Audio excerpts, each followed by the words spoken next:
तो हम इसमें आगे बढ़ते हैं। तो आज जिस चीज पर हमें डिस्कशन करना है वो एक बहुत ही इंपॉर्टेंट एस्पेक्ट है। उससे पहले मैं एक बात आपके सामने रखना चाह रहा हूं कि जैसे अभी मैं आप तमाम को कहूंगा कि आप एक काम कीजिए कि आप अपने आईज क्लोज करें, अपनी आंखों को क्लोज करें। कोई मैं बहुत बड़ी कोई चीज़ नहीं करने वाला हूँ, जस्ट मैं जैसा बोल रहा हूँ वैसे फॉलो करें आप अपने आप को, ठीक है। अपने आंखों को क्लोज करें, क्लोज करके जो है ना इतना सुकून महसूस करें कि आपने लाइफ में कभी महसूस नहीं किया होगा। उतनी सुकून अपने अंदर पैदा करें और उस क्लोजनेस को अपने अंदर महसूस करें और अपने आँखों के जो भी अतराफ में जो टिश्यूज़ हैं, सेल्स हैं, आपके खलिए हैं, उन खलियों को जो है नरम करें और महसूस करें उस फीलिंग को कि आपको ज़बरदस्त महसूस हो रहा है, कि बहुत अच्छा लग रहा है आपको, और आपने अपने आप को बहुत ज़्यादा रिलैक्स महसूस करें। हर मसल्स को, आइज़ के मसल्स को, उसके आगे फेस के जितने मसल्स हैं सबको इतना रिलैक्स करें कि इसके बाद और ज़्यादा रिलैक्स नहीं कर सकते। और ये रिलैक्सेशन को जो है होल्ड करें, उसको मतलब कंटिन्यू रिलैक्स करते चले जाएं। और उसके बाद जो है ना अपने आप को महसूस करें कि हर वो चीज़ जो फेस के अतराफ में है बहुत रिलैक्स है और आप उस रिलैक्सेशन को बहुत होल्ड कर रहे हैं, ठीक है। अब आँख खोलिए। अब मैं आपसे सवाल करूंगा कि किसने ये रिलैक्सेशन को किया, मैंने किया या आपने किया? मैंने तो सिर्फ आपको इंस्ट्रक्शन दिया आँख बंद करने के लिए, तो आपने बंद किया, राइट। मैंने कहा कि आपके आइज़ के अराउंड जितने मसल्स हैं उसको रिलैक्स करें, तो किसने रिलैक्स किया? आपने रिलैक्स किया, राइट। उस रिलैक्सेशन को होल्ड करने के लिए मैं बताया, तो किसने होल्ड किया उस रिलैक्सेशन को? आपने होल्ड किया। अब मैंने कहा कि ठीक है आप अपने आंखों को खोल दें, तो किसने खोला? आपने खोला।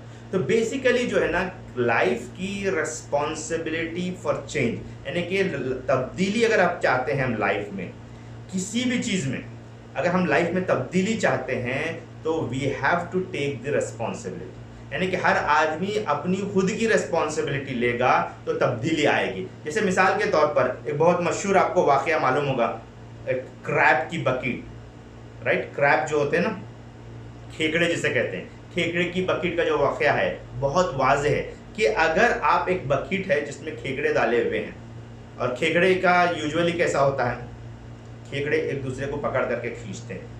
अगर खेकड़े एक दूसरे को छोड़ दें तो खेकड़े बाहर बकेट से बाहर आकर के अपनी लाइफ गुजार सकते हैं। इसी तरह हम जो है हमारी लाइफ की नेगेटिव चीज़ों को हम लोग जो है खींच करके रखते हैं।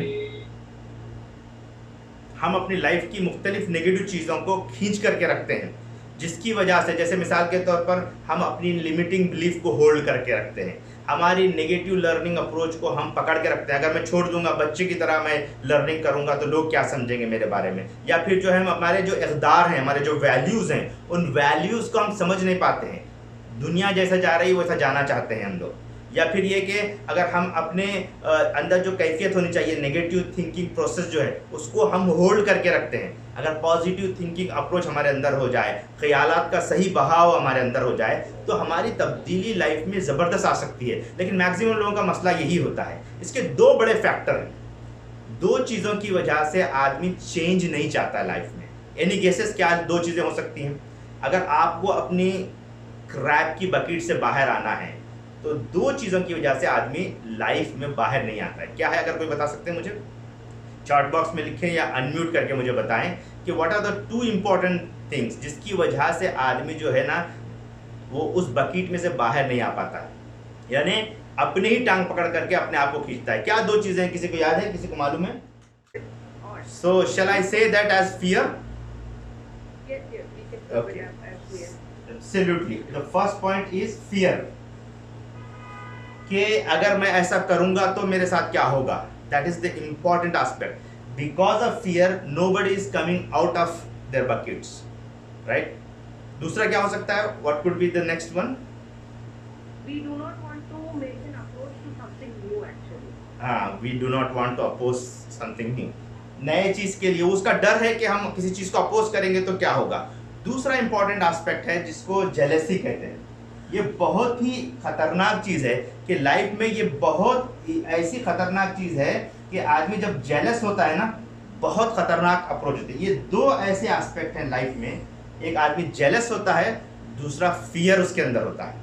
तो ये दो लाइफ में तब्दीली ले आने के लिए, या बोल सकते हैं कि अगर आपको एम्पावरिंग बिलीफ पैदा करना है, पॉजिटिव थिंकिंग पैदा करना है, वैल्यूज को परसीव करना है, या फिर इसी तरह जो है ना क्यूरियोसिटी को डेवलप करना है, या अपनी लर्निंग कैपेबिलिटीज को आदमी आगे बढ़ाना चाहे, तो ये दो बड़े हर्डल हैं। फियर ऑफ फेलियर्स हो सकता है, कभी कभी जो है ना फियर इसका होता है कि ये सक्सेस जो मैं अब तक हासिल किया हूँ, जो कामयाबी मुझे मिली है, ये कामयाबी खत्म ना हो जाए इसका डर रहता है।